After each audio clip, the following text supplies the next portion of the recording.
Mesdames et messieurs, ce que vous allez entendre aujourd'hui n'est pas une rumeur, ce n'est pas un montage, et ce n'est surtout pas une invention sortie des réseaux sociaux.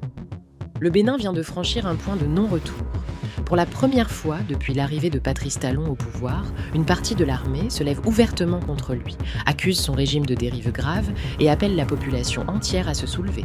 Ce n'est plus une tension politique, ce n'est plus un débat parlementaire, c'est un affrontement direct entre l'État, une faction militaire déterminée et des forces extérieures qui semblent être entrées dans la partie. Nous avons vérifié, analysé, recoupé. La déclaration que vous allez découvrir n'est ni truquée, ni générée par l'intelligence artificielle. Elle est réelle, elle est complète. Elle a été filmée avec un professionnalisme qui n'a rien d'amateur. Plusieurs plans caméra, un discours structuré, un ton maîtrisé, un message assumé. Et surtout, l'homme qui parle, le capitaine Delcos Kinjahund, n'est pas un inconnu, ni un agitateur isolé. Son calme, son assurance, son courage à visage découvert montrent une chose. Il sait qu'il n'est pas seul. Ce qu'il dénonce, ce qu'il révèle et ce qu'il demande aujourd'hui pourrait transformer profondément l'avenir du Bénin.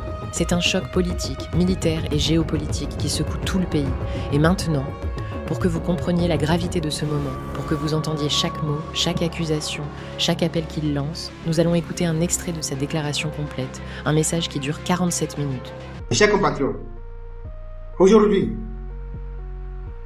8 décembre 2025,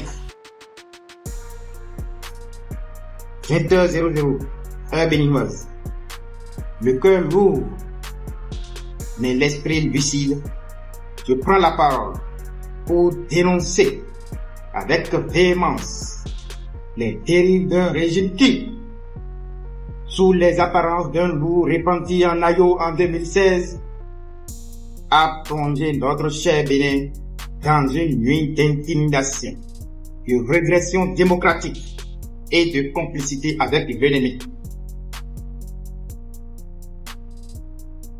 La gouvernance de Patrice Talon, que beaucoup avaient voulu porteuse d'espoir, s'est révélée être une mécanique implacable d'asservissement, d'injustice et de violence. Ce soir, nous disons non. Nous refusons de demeurer spectateurs, passifs, devant un tel spectacle de désolation. La machine de la peur et de la répression. Dès son accession au pouvoir, Patrice Talon a mis en place un régime d'intimidation généralisé. Par une chasse aux sorcières systématique, il a réduit ses opposants au silence. Certains en prison, d'autres contraints à l'exil. Comment, dans un pays de grande transition démocratique, comme le Bénin, avons-nous pu en arriver là? L'été était pipé d'avance. Dès son ascension au pouvoir, Patrice Talon n'a pas tardé à révéler sa formule secrète. Un théorème de gouvernance où la médiocrité, habilement orchestrée, devient un outil de domination. Vous connaissez son refrain. Dans les petits pays comme le nôtre, ce qui permet à un chef d'État d'être réélu avec assurance. Ce qui assure la réélection d'un président, ce n'est pas son mandat, pas sa performance, ce n'est pas son résultat, c'est la manière dont il tient tout le monde. C'est la manière dont personne n'est capable de lui tenir tête, d'être compétiteur devant lui. Quand vous n'avez pas de compétiteur, vous avez beau être mauvais, vous serez réélu. Patrice Talon. Ces mots qui auraient dû alerter sont devenus la boussole de sa gouvernance. Par la manipulation des institutions et des textes de loi, il a orchestré l'exclusion de toute véritable compétition électorale. Les élections, autrefois faites démocratiques, sont devenues des batailles sanglantes. Marquées par la mort des centaines de Béninois innocents depuis son accession au pouvoir. À l'époque, peu avaient prêté attention à ces mots, semblables à une confession prémonitoire. Mais aujourd'hui, le constat est clair. Ce théorème s'est déroulé sous nos yeux, étape par étape. Avec une précision quasi chirurgicale, il s'est appuyé sur un national de loi taillée sur mesure. sur des astuces juridico-politiques improbables. Il a subtilement remodelé le paysage politique, éliminant un à un ses challengers potentiels, y compris ses amis proches, jusqu'à se retrouver seul sur l'échiquier. Ce théorème n'est pas qu'un exercice cynique, c'est une atteinte à l'esprit démocratique même. En verrouillant les institutions, en neutralisant la compétition et en asservissant les contre-pouvoirs, il a transformé la République en un théâtre où l'issue des scrutins n'est plus qu'une mise en scène macabre. Aujourd'hui, le code électoral en état, au lieu d'être un code pour le peuple, est un code à talons, taillé à sa propre mesure. C'est un code discriminatoire qui restreint les libertés et exclut définitivement la compétition. Les preuves sont là. De mai 2019 à janvier 2023, sous une assemblée nationale monocolore, le code exigeait 16 parrainages pour qu'un vieux puisse se présenter à la présidentielle.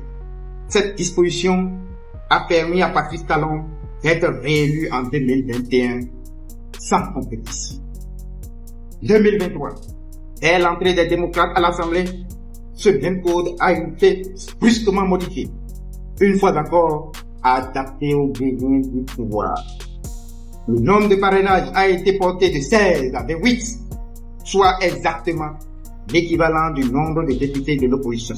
Une coïncidence trop parfaite pour ne pas révéler une intention malveillante. Il fallait juste s'organiser pour leur faire moins 20. Et maintenant c'est fait. Patrice Talon a tout orchestré. Je détiens des preuves vivantes. Par la suite, le même scénario s'est reproduit lors du dépôt des dossiers de candidature aux élections municipales et communales. Juste avant le délai fixé par la Sénat pour le recomplètement, les candidats dont les dossiers manquaient ont été trompés, séquestrés, leur téléphone confisqué et éteint jusqu'à l'expiration du délai.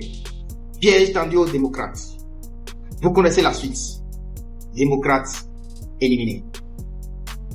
Les responsables qui ont osé faire la demande du duplicata des quitus fiscaux et des casiers judiciaires et qui sont partis les chercher derrière les candidats gardés secrètement sont actuellement en sentence à mort prochaine.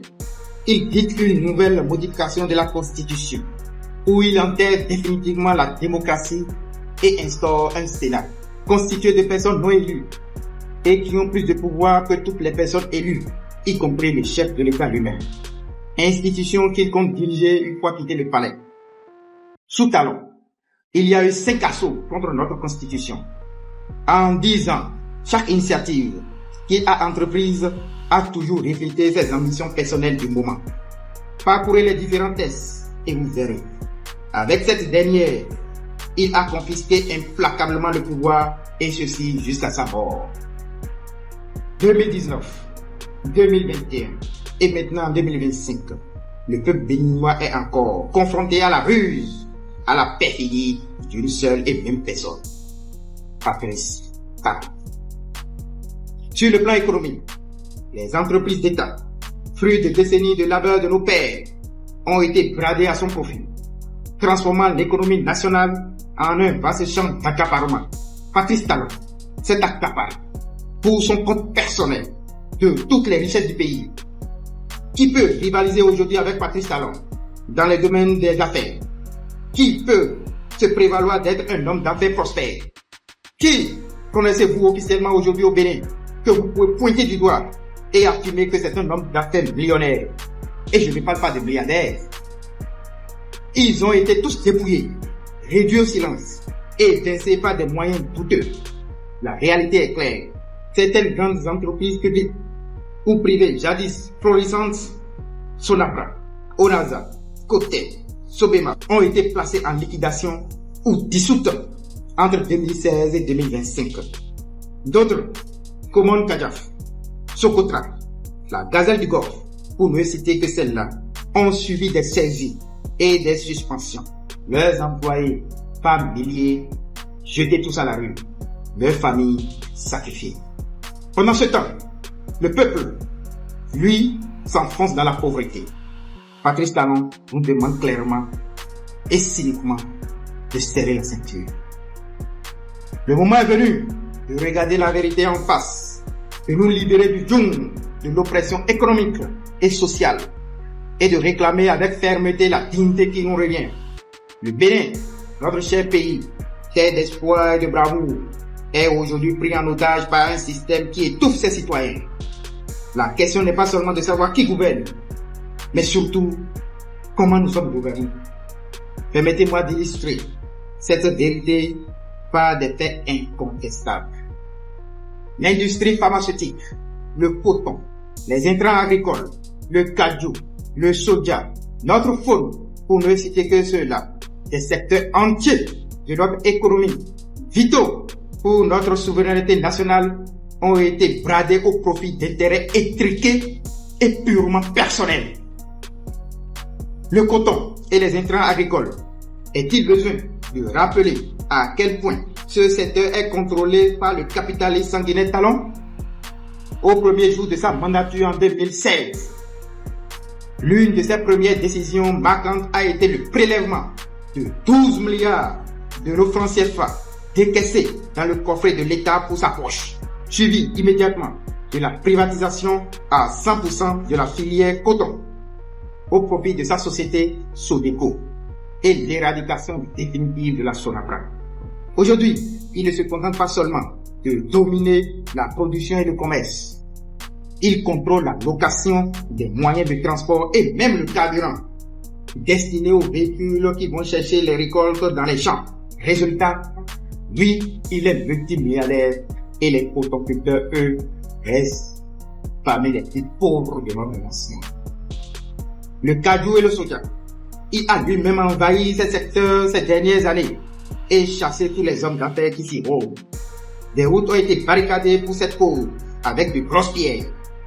Les collecteurs empêchés de travailler. Tout cela pour servir des intérêts privés liés directement à lui. Il ne se contente pas de contrôler la vente et la production. Il impose aux paysans d'acheter leurs intrants à travers des canaux qu'il contrôle. Et c'est une fois l'intrant acheté et utilisé qu'on leur fixe le prix de vente. Le plus révoltant, c'est qu'il oblige les cultivateurs à obtenir une autorisation pour récolter le fruit de leur propre travail. Dans le Nord, par exemple, où il n'y a qu'une seule saison agricole, ces paysans attendent des mois la pluie, travaillent dur avec des moyens rudimentaires, puis doivent encore demander la permission de récolter et vendre à une seule entité, à un prix imposé. Une situation incompréhensible et profondément injuste pour le pouvoir et tout son propre peuple. Pour de l'argent, Patrice Talon ne recule devant rien. Rappelez-vous, en 2012, lorsque Yahi Boni, alors président de la République, dans l'intérêt de la nation, a voulu modifier le contrat de PVI signé entre l'État et le capitaliste Talon. Ce dernier a littéralement rugi et a même tenté de l'éliminer physiquement. Cette tentative d'empoisonnement heureusement avortée est restée gravée dans les mémoires. Malgré cela, Yahi Boni, surnommé par l'ensemble des Béninois Papa Bonheur, dans un geste de clémence, timbré par son essai de bonté, après plusieurs médiations, a non seulement pardonné, mais aussi permis à Talon de participer aux élections. Une erreur de jugement, car pour Talon, le pardon est une faute. Et il ne manque aucune occasion pour le répéter. Des années plus tard, ce même Yahi Boni, ancien président, a été séquestré et assigné en résidence surveillée pendant plus de 50 jours pour avoir dénoncé l'injustice, l'exclusion et la composition monocolore d'une assemblée nationale. Lors des manifestations de mai 2019, ce ne sont pas de simples matraques ou gaz lacrymogènes qui ont été utilisés contre le peuple, mais des balles réelles. Les innocents ont perdu la vie pour avoir réclamé leur droit légitime à une élection juste et inclusive. D'autres ont reçu des balles depuis leur maison. Les images et les faits sont indélébiles. Et Patrice Talon, ainsi que ceux qui ont osé tirer à balles réelles sur les populations, devront tôt ou tard répondre de ces atrocités devant la justice. Chers compatriotes, lors de vos prochaines manifestations, brandissez vos pancartes, des drapeaux et des banderoles. Mais surtout, Veillez à utiliser vos téléphones portables avec la caméra vidéo activée. Filmez tout en direct. Matérialisez chaque abus. L'histoire se souviendra de ceux qui se sont dressés contre l'injustice et ceux qui réprimaient ceux-là. Celui qui osera tirer, frapper ou lancer un seul gaz lacrymogène contre les manifestants devra en répondre, tôt ou tard avec la dernière rigueur. Ce n'est pas fini. Patrice Talon est plus que démoniaque. Pour éliminer physiquement, sa méthode favorite demeure la même, l'empoisonnement. Le dossier fabriqué de toutes pièces par lui-même, le dossier dit de tentative de coup d'État impliquant Olivier Bocor et Oswald Krometi, lorsque ceux à qui il a confié le faux dossier pour enquête préliminaire avant la transmission au parquet de la Criette ne voulaient pas coopérer. Il les a tous assassinés. Le cas le plus tragique fut celui du commissaire principal de police, le commandant Émile Adjekossi, haut fonctionnaire de la police républicaine. Il était à la tête de la brigade criminelle durant les faits et était impliqué dans toutes les enquêtes et procédures concernant ce faux dossier de complot d'atteinte à la sûreté de l'État. Malheureusement, il fut tué par empoisonnement par air humain en Côte d'Ivoire le 28 octobre 2024 avec la complicité de Yaya Soumaïla Alabi, alors directeur. Malheureusement, il fut tué par empoisonnement par air humain en Côte d'Ivoire le 28 octobre 2024 avec la complicité de Yaya Soumaïla Alabi, alors directeur général de la police républicaine. Il se trouvait en Côte d'Ivoire pour participer à une formation trouvée pour lui dans la foulée.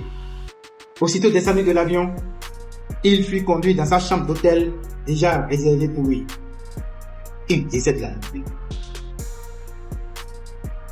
Ainsi, les procès-verbaux liés à l'enquête peuvent être modifiés, réécrits, antidatés. Ça, la plupart des fonctionnaires de police le savent. Mais qui es-tu pour en parler? Les enfants du juge, eux, continuent toujours de pleurer la mort de leur cher adoré papa. Parfois, le pardon peut être péché. Oui, Patrice Talon, c'est l'une de ses citations par le dit. S'il écoute, qu'il retienne que nous n'avons pas. Talon, ce nom porte la marque d'un système malsain. Oui, Talon, ce maître du mépris, cet artisan du mensonge, ce despote qui écrase les siens pour asseoir son règne. Je vous le dis sans détour, cet homme est un danger pour notre peuple, pour notre dignité et pour notre avenir.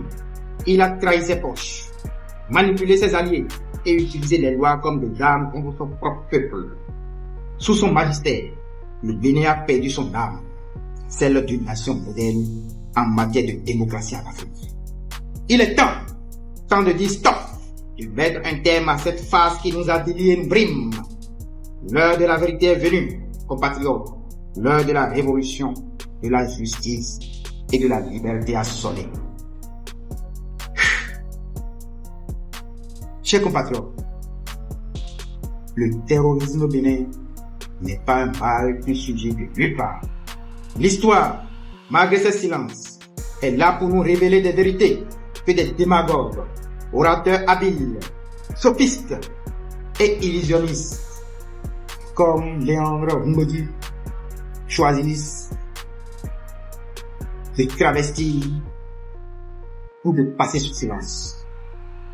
Qu'il vous souvienne, en 2017, le capitaine Patrice Tréco sonnait l'alarme. Il dénonçait la décision de Patrice Talon de retirer les agents de Eaux et Forêts des parcs Touloubé et Pandjari pour les confier à une ONG, African Park Network, APN. Un réseau où l'État, par contrat, ne pourrait même pas exercer son droit de perquisition, ni évaluer ou contrôler quoi que ce soit. Un aérodrome fut construit dans la foulée, sans étude d'impact. Aucun contrôle étatique. Une ONG, et pourtant, elle dispose d'un pouvoir de souveraineté plus grand que celui de notre propre gouvernement. Les forces de défense et de sécurité furent chassées des parcs comme des malpropres. Tréco voyait clair. Il parlait d'un réseau mafieux, d'une connivence lucrative entre le pouvoir et APN pour avoir osé défendre l'honneur de l'État et de nos forêts. Il a été muselé, radié, effacé. D'autres torts Oui, c'est qu'il a dit la vérité. Que ces FARC allaient devenir le terrain de chasse, non pour des braconniers seulement, mais pour des terroristes. Et aujourd'hui, mes chers compatriotes, la prophétie s'accomplit. Ces FARC, qui devraient être des sanctuaires pour notre faute, sont devenus leur cauchemar. La présence de l'APN dans ce contexte à l'abri de toute légalité est une anomalie qui a préparé le terrain à un commerce sordide d'animaux et de braconnage. Les grands animaux, éléphants, lions, etc. sont tous kidnappés par APN qui survolent le pays sans aucune formalité administrative vers des destinations telles que Dubaï, Amérique et vers d'autres destinations inconnues. Il ne reste que quelques malheureux bêtes qui seront aussi tous vidés d'ici peu, avant février 2026, suivant des documents confidentiels dont j'ai connaissance. Mieux, ces parcs sont devenus des refuges pour AQMI et d'autres groupes armés terroristes, des lieux d'approvisionnement, de financement et de repli. Les terroristes frappent au Burkina Faso, au Niger et trouvent refuge chez nous, en plein cœur de nos parcs. Et nous, forces de défense et de sécurité, n'avons pas le droit d'y pénétrer. Même les rangers béninois et guides spécialement recrutés sur le parc par APN n'ont pas accès à tout le territoire. Un vaste territoire est formellement interdit à tous et exclusivement réservé à APN ainsi qu'aux Français, qui y exercent toutes sortes d'activités illégales, y compris le terrorisme. Rappelez-vous, le 1er mai 2019, Fiacre Petit disparaît dans le parc Pandjari. 3 jours plus tard, son corps fut retrouvé. 2 touristes français enlevés avec lui, eux, réapparaissent mystérieusement à l'extérieur. Coïncidence? Non. Il a franchi les lignes qu'il ne devrait pas, mis pied là où c'est interdit, vu des choses qu'il ne devrait pas voir. Et Patrick Talon sait tout ça. C'est la marque d'un système qui protège les forts et sacrifie les faibles, y compris ses propres frères. Depuis, les autres rangers béninois et guides sont avertis. Ils savent que, quand on s'approche trop du feu, on ne se contente pas seulement de se brûler le doigt, mais on devient sang. Et depuis, ils voient des activités illicites, illégales, des animaux, leur patrimoine kidnappé et survoler leur terre dans un silence infructueux.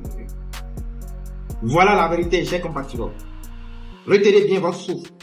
C'est bien le début d'une longue série de frappes terroristes dans votre cher patrie du pays.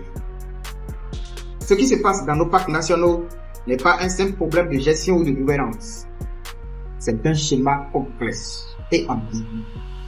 Un mélange de complicité et d'avidité qui menace non seulement notre souveraineté, mais aussi la vie de nos forces de défense et de sécurité, et par extension, celle de tous les citoyens. La situation a évolué. Aujourd'hui, plus personne n'est épargné. Militaires, policiers, douaniers, tous sont victimes de cette violence aveugle et lucrative pour Patrice Talon. Les terroristes trouvent refuge dans nos parcs lorsque leur sécurité est menacée au Niger ou au Burkina Faso. Ils viennent s'installer au cœur de nos territoires, dans les parcs W et Pandjari. Là, ils mangent, boivent, se ravitaillent par hélico et se réorganisent. Ils s'approvisionnent aussi en carburant et en vivres au Nigeria, transitent par le Bénin et repartent frapper ailleurs. Tout cela sous le regard bienveillant d'une ONG, African Park Network, et avec la complicité de notre propre gouvernement. Si vous demandez à Patrice Talon s'il connaît la position exacte des terroristes, il vous dira oui. Il les connaît. Il sait où ils sont et qu'ils sont protégés par APN. Il sait aussi que les Français ont des informations et nourrissent ce fléau. Mais au corps de défense et de sécurité, la réponse est non. Nous, les vrais acteurs de la lutte, ne savons rien. Depuis l'installation de APN, le Bénin est devenu une plaque tournante pour le terrorisme. un territoire de transit et de repos pour ces groupes. Ils frappent l'opposition lorsque cela leur enchante. Les policiers et les militaires sont empêchés d'intervenir, de pourchasser même un petit délinquant au-delà des limites des parcs, sous peine d'être sommé et neutralisé au besoin. L'APN a aussi ses propres armes légères comme lourdes et est devenue une force parallèle, opérant dans ce que j'appellerais la République privée W. Pandjari d'un seul homme, Patrice Talon. Tout ce que nous, militaires et policiers, savons faire, c'est de tourner autour du parc, installer des points fixes, miradors et quelques bases isolées aux périphéries, et attendre que la mort vienne nous surprendre. Ces points appelés points fixes ne sont rien d'autre que des points suicidaires, où chaque instant peut être le dernier. Vous y attendez patiemment la mort, car une balle peut siffler à tout moment. Venant de nulle part, la mort au détour de chaque ruelle. Les points de passage sont des sites privilégiés. C'est là que passent les armes, les munitions, du carburant, les motos, le commerce illicite. Et vous n'avez pas le droit d'interpeller, d'arrêter ni de fouiller aucun véhicule, ni une moto ou un passant suspect. Vous n'avez même pas le droit de faire une simple opération de contrôle de pièces. J'y ai passé des jours et des nuits sur ces points suicidaires. J'ai vu des camarades, des amis, des compagnons tomber à chaque embuscade, chaque explosion, chaque assaut. Le pire pour moi fut celui du point fixe de Bangoum, où 2 camarades ont été réduits en 1000 morceaux. Et pourquoi? Pour veiller sur un territoire devenu inaccessible. Un territoire où l'État béninois n'a plus de pouvoir et où se trouve le paradis des terroristes. Un territoire où même l'accès est interdit aux forces de défense et de sécurité. Chers compatriotes, la situation sur le terrain est pire et vous avez le droit de tout savoir. J'ai passé environ 2 ans au front sur des positions difficiles et stratégiques comme Angaradini, qui a subi plusieurs attaques. Gungun, Bangoum, Bogo, Monse, Lafia, Karimama, etc. Et les 2 points triples, encore plus dangereux. Le premier, Bénin, Niger, Nigeria. Précisément à Iloua. Là-bas, avec mes hommes, nous avons tenu la ligne contre des attaques de Boko Haram et d'autres groupes armés. Le deuxième point triple, Bénin, Burkina Faso, Niger. Avec comme base Funungu, nous avons affronté le vent glacé, l'insécurité permanente. Nous avons dormi à la belle étoile, sans casque ni gilet pare-balles pour tous. Là-bas, nous avons reçu une alerte claire de la part des populations et compatriotes Rangers du rassemblement d'un groupe de 100 terroristes environ à l'intérieur du parc W. Ces derniers sont déjà engagés et sont sur le point d'attaquer l'une de vos positions, disait l'alerte. La question est, qu'avions-nous fait pour empêcher cela? Rien. Pouvions-nous aller à l'offensive? Non. Pourquoi? Parce que le territoire nous est interdit. Ce soir-là, le mercredi 8 janvier 2025, il y eut des attaques meurtrières sur une position militaire où toute la section fut non seulement décimée, mais aussi brûlée. Attaque revendiquée par le GSIM affilié à Al-Qaïda. Une semaine plus tôt, pendant que j'étais retiré dans les tranchées avec mes hommes, sous un vent extrêmement glacial, l'un d'entre eux reçoit un appel vers 3 heures du matin. On venait juste de lui annoncer le décès de son enfant unique. Le gars se met à hurler et à pleurer à chaudes larmes. Miracle est morte. Ma fille unique est décédée. Je dois partir, hurlait-il. Elle était malade depuis 1 mois déjà et je n'ai pas eu l'occasion de la voir une seule fois. Ma femme ne me pardonnera jamais. Son chagrin était un torrent qui nous a tous submergés. Autour de lui, mes hommes le regardaient et se regardaient, immobiles, le cœur serré. Il n'y avait pas de mots assez forts pas de geste assez juste pour apaiser sa douleur. Mais dans cette nuit glaciale, je savais que nous devions tenir malgré tout. Je me suis rapproché de lui dans les tranchées. D'une main ferme, j'ai attrapé son cou et j'ai appuyé son front contre le mien. Un geste de fraternité, un geste pour lui rappeler qu'il n'était pas seul. Je lui ai dit, mon brave, mes condoléances, courage. Mais que sont ces mots devant la mort d'un enfant? Il semblait si dérisoire. Mais c'était tout ce que je pouvais lui offrir. Je lui ai dit, regarde autour de toi. Nous sommes tous ici, loin de nos familles. Moi-même, cela fait 9 mois. 9 mois que je n'ai pas vu les miens. 9 mois. Et pourtant, nous sommes tous dans le même pays. Tu sais que tu ne peux pas quitter le dispositif comme ça. 2 de nos hommes sont à l'hôpital pour des problèmes de hanches et de colonne vertébrale. Et si toi aussi, tu pars maintenant, cela nous exposera encore davantage. Alors tiens bon, mon frère, tiens bon. Mais pour l'instant, silence. Sinon, l'ennemi va nous débusquer. Un silence de plomb s'est installé après cela. Pas un mot.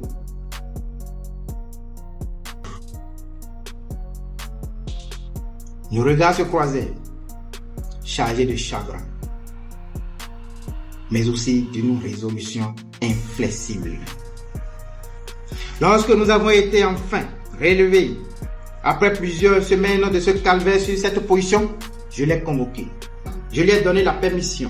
Une permission que je savais interdite, mais nécessaire.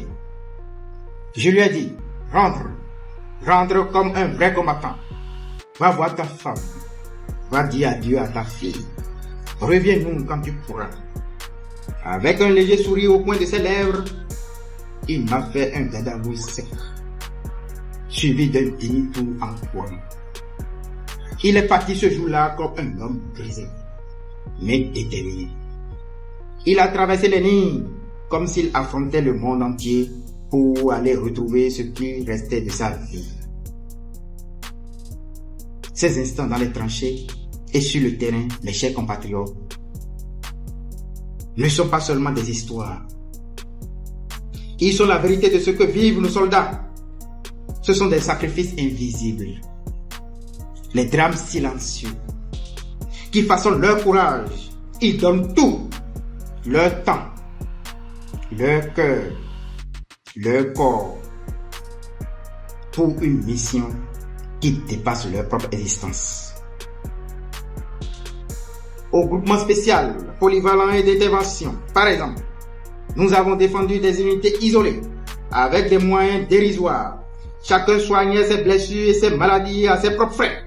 Nous avons sacrifié nos familles, notre santé, sans même avoir droit à une simple lettre de félicitation, une prime, ni même un repos minimal de 48 heures, après des missions harassantes. Et pourtant, jamais nous n'avons réclamé pour revendiquer, parce que pour nous, le métier des armes est un sacerdoce. Mais la vraie question c'est, pourquoi?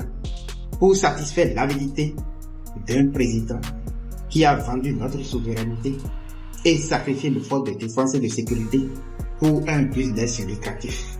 Chaque semaine, nos camarades tombent, les FDS sont repérés depuis le ciel, tracés à l'aide du GPS, piégés et neutralisés dans nos parcs et cette périphérie. Ils subissent des assauts directs, des embuscades, des assassinats ciblés et des engins explosifs improvisés. Les chiffres sont glaçants. Des dizaines de policiers décimés, des centaines de militaires fauchés et souvent enterrés sans honneur ni décoration. Les postes de douane également sont des cibles privilégiées. C'est lorsque les terroristes cherchent à faire passer des armes, des munitions ou des cargaisons importantes de motos sur les axes qu'ils attaquent spécifiquement ces postes de douane. Et toujours, un silence assourdissant de la part du gouvernement. Pourquoi ce silence? Parce que, chers compatriotes, ce chaos profite à certains. Patrice Talon sait. Il est informé. Il est complice de ce chaos. Parce que pour lui, le terrorisme est un business. un business juteux.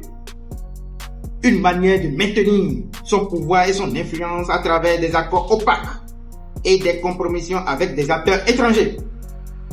L'une des tractations sombres conclues entre Talon et Bazoum était liée au terrorisme dans leur intérêt d'abord et dans le bien de la France. Ils voulaient un pays avec accès direct à la mer. L'une de ces raisons a provoqué la déchéance immédiate de Bazoum par les militaires nigériens après la découverte du poteau. Les militaires français furent chassés avec tous leurs équipements. Quelques jours après, Vincent Crouzet, expert en renseignement français, annonçait publiquement et cyniquement à la télévision que les militaires français n'étaient plus sur le territoire nigérien et qu'ils allaient avoir tout le temps nécessaire pour monter des opérations de déstabilisation, cette fois-ci plus clandestines. C'est dans cette même logique que l'ancien ambassadeur de France au Niger, Sylvain Ité, a déclaré lors de son audition à l'Assemblée nationale que la France disposait encore sur place au Niger des contacts avec lesquels elle continue de travailler. La suite, vous savez tous. On retrouvera dans 2 maisons qui étaient occupées par des soldats français les 19 et 20 février 2024 une gigantesque cache d'armes et des munitions tout type de calibre appartenant à la France en plein cœur de la capitale. Découverte qui fait froid au dos. Dans ces maisons, ce qui a le plus attiré l'attention fut la découverte des petites cartes de toutes les zones stratégiques de l'Afrique de l'Ouest, où se trouvent les ressources du sous-sol telles que le pétrole, l'or, le diamant, l'uranium, etc. S'ensuit maintenant la découverte d'une grande carte du Niger sur laquelle est marqué tous les points névralgiques du pays. À côté de cette carte, un tableau sur lequel est écrit en rouge « La paix en sécurité ». Découverte qui rappelle les sombres pages du génocide rwandais où la France a été le principal acteur. Les accords caducs de défense avec la France, vantés par Patrice Talon, sont plus qu'une mascarade. Dans notre zone attention au Bénin, les militaires français circulent, volent et atterrissent comme ils veulent et quand ils veulent. Leurs drones survolent nos positions H24. Dans quel but? On en sait. Nous autres avions pour obligation de partager nos renseignements avec eux, mais eux, non. Le groupement spécial polyvalent d'intervention auquel j'appartiens, seulement quelques jours après son installation à Kandi en janvier-février 2024, avec un effectif de plus de 1000 hommes, a reçu en février de la même année une visite de 3 jours des militaires français. L'ordre étant venu d'en haut pour inspecter nos dépôts d'armement, de munitions, ainsi que tous les points névralgiques de l'unité. Ce qui fut effectivement le cas, sous les regards révoltés, mais impuissants des policiers de cette république. Chers compatriotes, l'ami qui vient vous rendre visite et qui rentre dans votre chambre à coucher devient Balthazar. Vous en savez quelque chose. Du 30 janvier 2024 au 30 janvier 2025, en un an, cette unité seule a enregistré une vingtaine de déserteurs, soit en moyenne 2 déserteurs par mois. Ne pouvant ni dénoncer ni subir, ils vont choisir de fuir. Ouvrez les yeux. Ce n'est pas seulement une question de PAC ou de sécurité. C'est une question de survie nationale. Tant que ce système perdurera, le sang continuera de couler et notre pays deviendra de plus en plus vulnérable. Nous devons refuser cette trahison. Que ce territoire soit repris pour la sécurité et la souveraineté du peuple béninois. Les agents des eaux et forêts et chasse doivent reprendre les PAC. Le capitaine Tréco sera rappelé, dédommagé, bénéficier d'une reconstruction de carrière et décoré. Le terrorisme ne s'arrêtera pas là si nous ne faisons rien et gagnera du terrain. Et demain, ce ne seront pas seulement nos PAC qui seront pris, ce sera tout notre pays. Les zones où le terrorisme frappe actuellement sont des localités où l'État a totalement démissionné. Absence d'infrastructures étatiques, de routes, etc. Lorsque Talon jette un coup d'œil sur cette partie de la carte du Bénin, il ne voit que le business et le poteau. Aujourd'hui, les FDS en position dans ces zones sont totalement impuissantes. Je maîtrise parfaitement toutes ces zones pour y avoir exécuté des missions. Je vous le dis clairement, les FDS ont déjà perdu par exemple l'As Guinée-Bogo-Bogo jusqu'au fleuve Niger en passant par Karimama Centre. c'est l'as privilégié des amis de Patrice Talon. C'est là que passe tout. Les marchandises, les armes, les munitions, les motos, sans aucun contrôle, en destination du Niger. Aucun poste de combat, ni militaire, ni de la police, ou un poste de douane ne peut tenir 72 heures sur cet as sans subir d'attaque. Et quand vous observez la population, vous vous demandez si ces gens-là même sont des Béninois comme vous. Parce qu'elles sont complètement désœuvrées, déshéritées.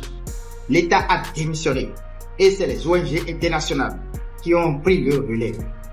Pour trouver une école, il faut parcourir au minimum 8 km à pied. Aujourd'hui, ces populations se retrouvent prises au piège entre le marteau et l'enclume. Elles vivent notamment de chasse et d'agriculture.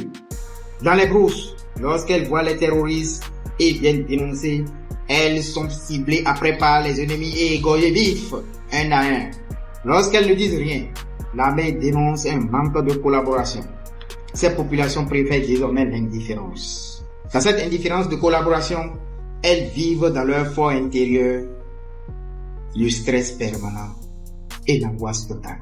Elles sont contraintes de s'enfermer chez eux chaque soir au plus tard à 19h pour en ressortir le lendemain matin à 7h. Elles sont privées de tout, d'école, de routes, d'électricité, d'eau potable, de centres de santé et par finir privées de sécurité et de paix.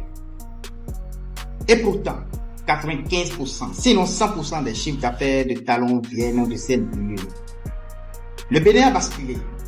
Le terrorisme est là, à nos portes. Et le gouvernement, au lieu de protéger son peuple, est complice de l'invasion. Nous ne devons pas fermer les yeux. Nous ne devons pas rester silencieux face à cette tragédie. Nous devons regarder en face une réalité accablante. Patrice Talon a trahi l'année. Ce gouvernement est une calamité. Un fléau qui a mis à genoux le pays et ses habitants. Il doit donc être emporté en moins de 72 heures par la révolution. Et pour cela, peuple béninois, où que vous soyez, commencez par vous apprêter à vous manifester maintenant et tout de suite. Chers compatriotes, j'ai dénoncé la complicité de Patrice Talon avec les terroristes, ainsi que nos parcs nationaux, où les animaux, notre patrimoine deviennent une marchandise pour son business avec APN. Parlons maintenant de cette trahison contre nos gisements d'or. L'or de Pema, dans la Kakora, que nous avons tous appris à connaître dans nos livres d'école, n'était pas un mythe. Cet or est bien réel. Mais sous Talon, son exploitation a été relancée dans l'ombre, au profit d'intérêts français et de lui-même. En 2024, deux nouveaux gisements ont été découverts à Kansa, dans la Donga, et à Yankpa, dans la Liborie. J'y ai fait des tours sur chacun de ces sites. Que croyez-vous qui s'est passé? Une fois encore, ces richesses ont été confisquées, confiées à ses amis étrangers, exploitées dans la clandestinité. Des laboratoires ont été créés et équipés ici, à Cotonou, pour la cause. La France, ce pays qui ne possède pas un gramme d'or sous son sol, détient pourtant plus de 2436 tonnes d'or dans ses réserves officielles, selon les dernières données de la Banque de France et du Conseil mondial de l'or. À l'inverse, nos pays qui regorgent pourtant de centaines de gisements exploités au quotidien ne détiennent pas la moindre once d'or en réserve. Ce paradoxe n'est pas un hasard. Nos ressources enrichissent cette France, complice de gouvernements corrompus et avides en Afrique. Vous le savez tous, je l'ai dénoncé. Ne soyez pas surpris. Mes frères et sœurs, si dans quelques jours, que dis-je, dans quelques mois, des conflits armés véritables éclatent autour de ces gisements, car c'est le mécanisme habituel. Les États étrangers, les firmes multinationales de connivence avec des élites locales corrompues, telles que Patrice Talon, financent et arment des terroristes et des groupes armés. Ces groupes recrutent nos jeunes, laissés pour compte, en leur offrant quelques miettes, une arme et une cause, celle d'un État absent qui les a abandonnés. S'ensuit le chaos. Une fois le chaos instauré, ces zones échappent à tout contrôle national. Les tasses, elles ne profitent pas à l'État. Elles sont directement versées aux groupes armés. Pendant ce temps, les multinationales et leurs complices locaux se gavent des richesses du pays. Ce scénario est bien connu. Il est cynique, brutal et pourtant répété sans relâche partout en Afrique. Nous disons non. L'heure est venue de reprendre notre destin en main. Nous devons exiger le droit de profiter de nos propres ressources pour bâtir un avenir digne et prospère. Pour nous tous, Talon doit partir maintenant et tout de suite. Vomir tout ce qu'il a englouti. Toutes ces sociétés seront nationalisées et African Park Network va rendre des comptes avant d'être bouté hors de nos territoires. Talon est coupable de ruse, de rage, de vol, de tyrannie, de fourberie, de braquage, de tromperie, mais surtout, il est coupable de haute trahison envers l'armée.